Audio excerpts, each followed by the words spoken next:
വയനാട്ടിൽ അധികൃതരുടെ വിലക്ക് മറികടന്ന് സന്നദ്ധ പ്രവർത്തനത്തിനായി ഇറങ്ങി സൂചിപ്പാറയിൽ കുടുങ്ങിയ 3 പേരെ രക്ഷപ്പെടുത്തി. നിലമ്പൂർ മുണ്ടേരി സ്വദേശികളായ മൂവർ സംഘത്തിലെ 2 പേരെ എയർലിഫ്റ്റ് ചെയ്താണ് പുറത്തെത്തിച്ചത്. പ്രാഥമിക ചികിത്സകൾക്കായി മൂവരെയും ആശുപത്രിയിൽ ഇപ്പോൾ പ്രവേശിപ്പിച്ചിരിക്കുകയാണ്.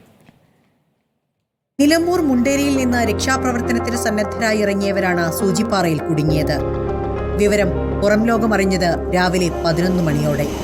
അതും കോസ്റ്റ് ഗാർഡും ഫോറസ്റ്റ് സംഘവും പരിശോധനയ്ക്കെത്തിയപ്പോൾ മാത്രം.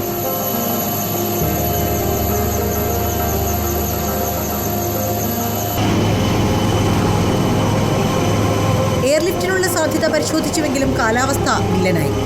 ഒടുവിൽ റോപ്പ് നൽകിയുള്ള ശ്രമം നടത്തി ദൗത്യസംഘം.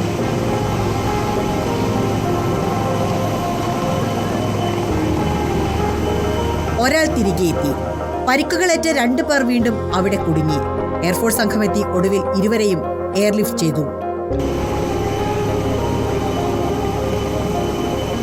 മൂവരെയും മേപ്പാടിയിൽ ആശുപത്രിയിൽ പ്രവേശിപ്പിച്ചു. ആരുടെയും പരിക്കുകൾ ഗുരുതരമല്ല.